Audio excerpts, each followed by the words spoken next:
Just a quick video on councils v YouTubers. Councils cannot compete with YouTubers. They can't. Because YouTubers use Google money, Google ad dollars, and councils don't. That's as simple as it gets. The council's infrastructure is vast amounts of council buildings and offices and brand new fancy offices and thousands of staff just to provide the infrastructure for a town. A YouTuber's infrastructure is a smartphone. So basically, a YouTuber's infrastructure is a smartphone and Google dollars, and Facebook, Instagram dollars, and Google, YouTube dollars, and a smartphone, and their time, which YouTubers donate their time for free. So they haven't got to have £100,000 a year salary, because it's a free. They make their video for free. So they're not on so many £1,000 per episode. They're on £0 per episode, and their video costs them 0 pence. But the ad dollars that generates, a successful video generates, produces more than a YouTuber needs to live on, and YouTubers are giving back to society. So they're giving back some of the Google ad dollars back into the community. Councils cannot compete with a YouTuber who made the video for free, and because YouTubers are effectively working for commission only. So if the video is not successful, they get no money. If it's successful, they get money. Councils wouldn't go to work. A person who works for the council wouldn't go to work on. Basically, if you do a good day's work, you get some money, and if you don't, you get nothing. A council employee wouldn't work on that basis. YouTubers work on that basis, and Google is the source of the ad dollars, and Facebook is the ad dollars that produces the dough for the YouTubers. Councils cannot compete. And here's an example. Right? Homelessness. Right? Councils haven't got a clue about homelessness. They haven't got a clue. Because all they do is they put people into council properties, or and then universal credit pays. Who funds universal credit? Who funds the councils? The public. So basically, but a YouTuber a YouTuber doing it.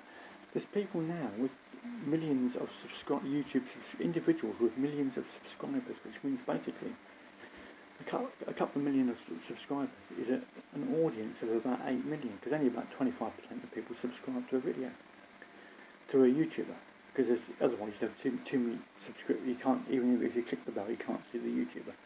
So people don't bother subscribing much these days. So only about 25% subscribe to a YouTuber, which means if they've got couple of million subscribers, that means they've got an audience of about 8 million people, which is bigger than most towns. Yeah. So, and then they've got Super Chat, then they've got PayPal, and they've got Patreon on top, yeah. But and their infrastructure cost is a YouTuber's time which they give for nothing, and a smartphone which costs them about £1,000. Because a YouTuber, if they're making videos, want the latest technology on the phone, using Google's latest technology on YouTube, which the YouTube platform costs them nothing. Their content costs them nothing because they provide it for free, and they receive ad dollars as commission. They only have to invest in a decent smartphone, and they just upgrade each year. The smartphone each year, brand new smartphone each year. That's their cost. That's their working cost. No office, because they can make a video on the go. No studio required. No expensive studio. No expensive council offices. No office at all. Just a smartphone and their phone. That's a YouTuber. But for homelessness, right, in the States, there's a YouTube channel now that's got 500,000 subscribers. Right? So it's got an audience of about 2 million people. Right? And all it does, it helps people to live in vehicles, which means that when you've got homelessness, and all they do is donate they buy a used SUV which is about, well, you've got that Vauxhall Sphere, these Vauxhall Sphere, full galaxies, whatever you call them, or Offwood, like these, well, they're a snake, with the stow and go seats that fold down flat, so you can put a bed behind, but a 6 foot space, someone can sleep in behind the front passenger seats, because the two middle seats and the people carrier fold down into the floor in the States. I presume they're doing this in the UK as well. Vauxhall and Fords, and the seats must fold down, or you have to take them out and make a bed. And that's what they're doing. This YouTube channel, with 500,000 subscribers, it just donates. It uses ad dollars and donations to buy used people carriers, SUVs, for about just about 2,000 quid.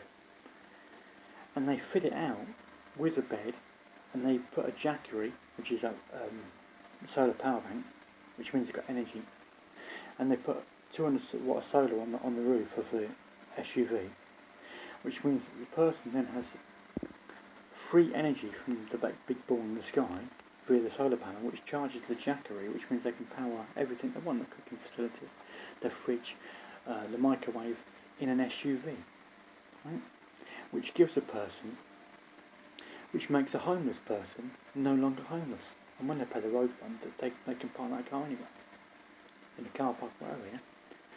But in the States, they've got that sorted, because in the States you can live for free.